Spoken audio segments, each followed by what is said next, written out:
Mungkin ada 36 peradaban lain yang berkeliaran di Bima Sakti dan lebih dari 170 miliar galaksi di alam semesta yang bisa diamati. Kondisi untuk kehidupan ada di seluruh penjuru ruang angkasa, jadi di manakah semua orang? Fisikawan nuklir Enrico Fermi mengajukan pertanyaan yang sama persis dengan pertanyaan ini saat istirahat makan siang bersama rekan-rekannya pada tahun 1950 yang mengarah pada salah satu paradoks yang paling menggelisahkan di alam semesta. Meskipun kemungkinan besar ada peradaban luar angkasa, kita masih belum menemukan bukti yang jelas tentang mereka. Salah satu penjelasan yang mungkin datang dari hipotesis kebun binatang. Hipotesis ini menyatakan bahwa masyarakat makhluk luar angkasa yang maju sudah ada dan tahu persis siapa kita dan di mana kita berada, tapi sengaja memilih untuk tetap bersembunyi. Mereka hanya mengamati perilaku unik manusia seolah-olah kita berada di semacam taman marga satwa kosmik, tapi niat mereka bisa jadi jauh lebih kelam.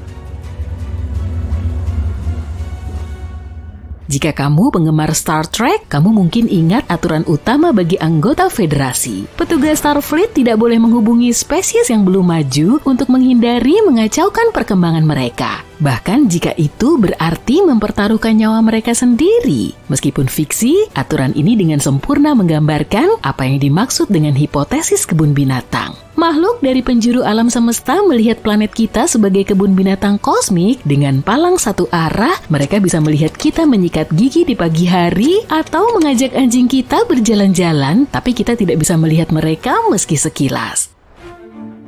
Dalam teori ini, bentuk kehidupan non-terestrial sengaja menjaga jarak dengan kita, berpegang pada kesepakatan kebijakan lepas tangan di lingkungan kosmik yang luas. Sepertinya semua makhluk super pintar itu setuju bahwa kita perlu memiliki kebebasan untuk membentuk masa depan dan takdir kita sendiri, mengikuti jalur perkembangan kita sendiri tanpa kontaminasi dari luar. Idenya adalah bahwa peradaban super canggih ini bisa jadi berada 500 juta tahun di depan kita yang akan menjelaskan mengapa kita belum melihat tanda-tanda keberadaan mereka. Dan mungkin memang lebih baik seperti itu karena manusia pada akhirnya bisa dihancurkan atau bahkan berasimilasi dengan kekuatan kosmik yang baru ini. Gaya Independence Day. Meskipun hal-hal seperti pergi ke museum seni mungkin menarik bagi kita, makhluk luar angkasa mungkin tidak akan terlalu senang melihat kita memandangi lukisan Mona Lisa selama berjam-jam. Budaya antar planet mungkin lebih suka membeli tiket untuk diam-diam mengamati bagaimana kita mengembangkan teknologi baru seperti satelit ultramodern. Menurut teori kebun binatang, mereka tidak bisa menjangkau kita sampai kita mencapai tingkat perkembangan tertentu. Jadi meningkatkan teknologi dan kebijaksanaan kita menjadi satu-satunya cara untuk menunjukkan kepada mereka bahwa kita sudah cukup dewasa dan tidak memerlukan pengasuhan pesawat luar angkasa mereka lagi. Ada beberapa alasan mengapa sulit untuk mempercayai hipotesis kebun binatang. Maksudku, oke, makhluk luar angkasa mungkin tidak mengunjungi atau menjangkau kita karena kita belum terlalu maju. Tapi sulit untuk menjelaskan mengapa mereka terus mengabaikan semua upaya kita untuk berkomunikasi. Bahkan jika penjaga kebun binatang berusaha sebaik mungkin untuk tidak mengganggu kehidupan dan perilaku hewan, aku yakin mereka tidak bisa mengabaikan beruang yang berbicara dengan bahasa Inggris yang keras dan jelas tentang keinginannya untuk berkomunikasi.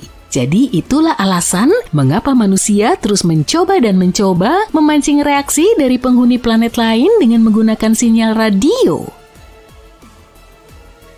Pada tahun 2017, di sebuah lembah yang berjarak 8 mil di sebelah tenggara kota Tromsø di Norwegia, sebuah antena radar memancarkan musik elektronik yang dikomposisikan secara khusus kepada calon pendengar intergalaksi. Target pendengarnya berada di GJ273 yang juga dikenal sebagai bintang Lyten. Bintang ini merupakan katai merah kerdil yang terletak 12 tahun cahaya dari tata surya. Karena gelombang radio merambat dengan kecepatan cahaya, kita harus menunggu lebih dari 2 dekade sebelum mendapatkan jawabannya. Tapi masalah utama dengan gelombang radio adalah kita tidak tahu kemana harus mencari dan peradaban mungkin berada sejauh 17.000 tahun cahaya. Ditambah lagi, kita tidak tahu frekuensi radio mana yang digunakan makhluk luar angkasa untuk mengobrol.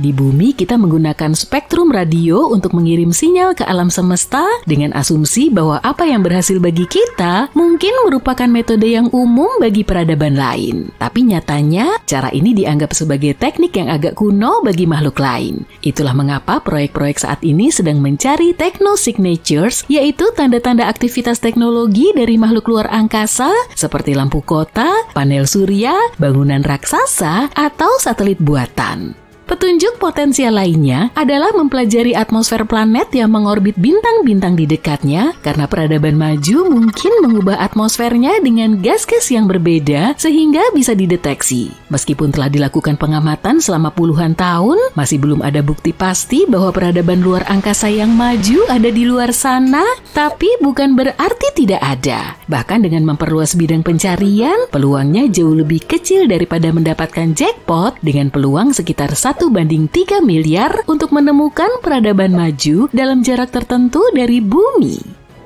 Mungkin makhluk luar angkasa menanggapi upaya komunikasi kita, tapi dengan cara yang tidak bisa kita pahami. Alam semesta sudah ada selama lebih dari 13 miliar tahun, sedangkan manusia baru muncul 200.000 tahun lalu, dan itu baru 0,01% dari usia alam semesta. Ibaratnya kita masih belajar berbicara, sementara makhluk super pintar lainnya mungkin mengirimkan pesan kepada kita yang tidak bisa diterjemahkan. Kita terus menunggu UFO raksasa mendarat di bumi dan ET hijau dengan mata besar keluar dari sana. Tapi kita lupa kalau tetangga kita di antar galaksi mungkin lebih tertarik membangun teknologi nano untuk mengawasi kita. Mereka mungkin juga sedang mencoba berkomunikasi menggunakan neutrino, yaitu partikel subatom dengan massa yang sangat kecil yang bisa dengan mudah melewati planet kita tanpa terdeteksi oleh perangkat teknologi yang ada saat ini. Hipotesis kebun binatang memiliki masalah lain, yaitu cukup sulit untuk percaya bahwa dengan semua peradaban yang seharusnya berkeliaran di alam semesta, mereka semua akan memutuskan untuk tidak menghubungi manusia. Agar hal ini bisa terjadi, harus ada struktur yang hebat dengan kecerdasan yang lebih tinggi, yang bekerja sebagai kepala alam semesta yang memberikan perintah langsung dan aturan yang jelas agar kita tetap terisolasi. Tapi kita berbicara tentang miliaran kemungkinan untuk hidup kan? Semakin banyak peradaban, berarti semakin banyak kemungkinan pelanggaran aturan tidak boleh kontak ini. Jadi kemungkinan besar, setidaknya ada satu planet independen yang sama putus asanya untuk menemukan kehidupan di alam semesta seperti kita. Beberapa ilmuwan juga sangat yakin kalau kehidupan yang lebih maju seperti itu sudah menjajah bumi dan planet-planet lain, kita pasti sudah mengetahuinya sekarang. Hipotesis kebun binatang memiliki dua variasi lain yang lebih menakutkan. Dalam hipotesis laboratorium, tidak ada yang menghubungi kita karena umat manusia sebenarnya sedang menjadi sasaran eksperimen dan bumi pada dasarnya adalah laboratorium sains raksasa. Makhluk dari dunia lain bisa jadi sedang menganalisis respon manusia terhadap berbagai tantangan untuk bertahan hidup seperti tsunami atau gempa bumi besar. Dalam kasus ini, kesepakatan tidak ada kontak antara semua kelompok ruang angkasa akan lebih masuk akal karena mengatasnamakan penelitian ilmiah demi kebaikan yang lebih besar, setidaknya bagi mereka. Hipotesis planetarium yang diusulkan pada tahun 2001 menyatakan bahwa kita hidup di alam semesta buatan dalam suatu realitas virtual yang dirancang untuk memberi kita ilusi bahwa alam semesta itu kosong. Padahal tidak, namun tidak ada generator yang bisa menguji hipotesis ini. Selain kebun binatang, laboratorium, dan teori planetarium, ada jawaban lain yang mungkin untuk paradoks Fermi. Tidak ada yang menghubungi kita karena manusia benar-benar sendirian di alam semesta. Hal ini dikenal sebagai hipotesis bumi langka, dan ini menekankan bahwa bumi menempati posisi yang sangat unik. Tidak ada planet lain yang bisa membawa kehidupan ke alam semesta yang bisa lebih dari sekedar bakteri. Kita mungkin menganggap diri kita cukup beruntung karena perubahan kecil pada salah satu parameter orbit bumi seperti jarak bumi ke matahari atau laju rotasi dapat membuat kondisi yang terlalu ekstrem bagi manusia atau kehidupan secara umum.